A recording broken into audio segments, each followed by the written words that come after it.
So what's going on? What's going on with the Kardashians? What's going on with the Kardashians? What's their next move? What's their next move? What's Kim's plans for the future? Kim feels like she's taking a risk. Kim feels like she's taking a risk. She feels like she's taking a leap of faith to some degree, and she's going on an ending and a new beginning. And she feels like this is a positive thing for her. She's looking at this divorce as a very positive thing, a very beautiful thing. She appreciates her husband for giving her all her children and for her giving him the children. It takes two.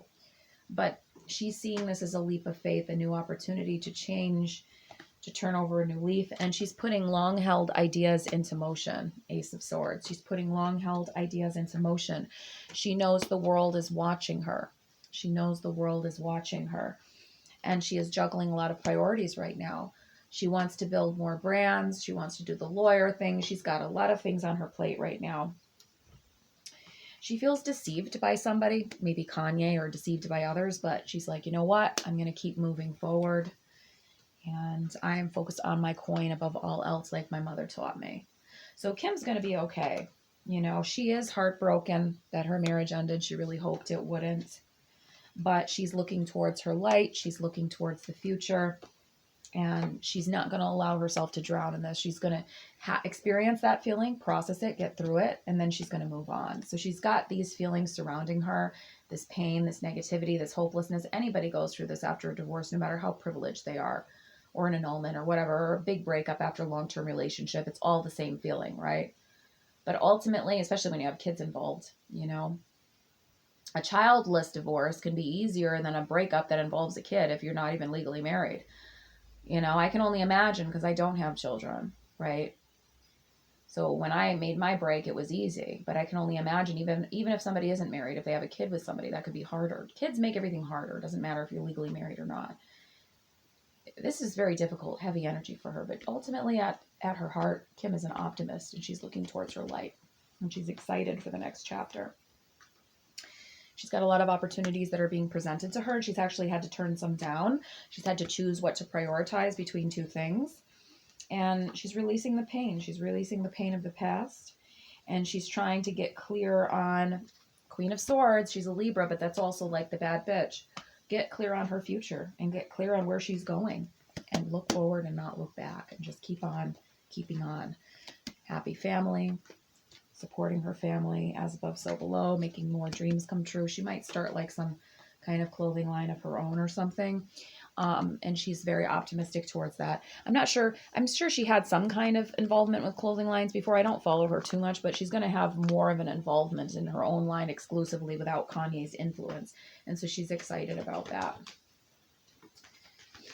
All right.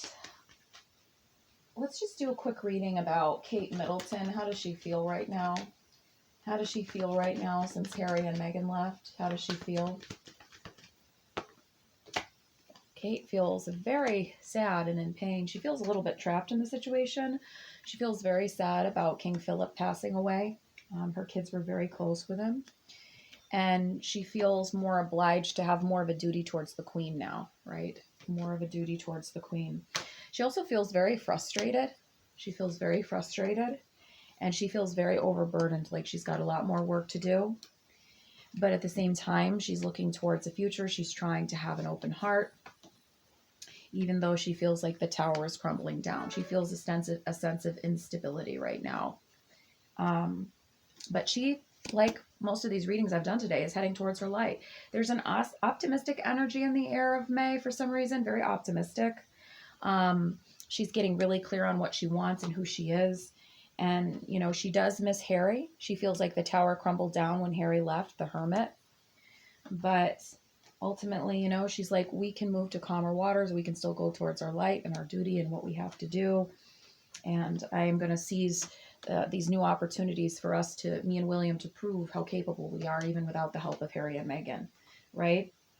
She was a little fearful of the extra responsibility at first because Harry had always helped. But, you know, she's ready to let go and to extend an olive branch even though she had felt worried and left out in the cold for quite some time from Harry. She has decided to have hope and look towards a brighter future rather than look at it negatively. And she hopes that Harry can come back more often because he's the last missing piece of the puzzle, and then he can help out with the work and all of that, or help out to some degree. And she's really focused on having a victory for the family and keeping their name good and everything like that. So that's it. Thank you for watching.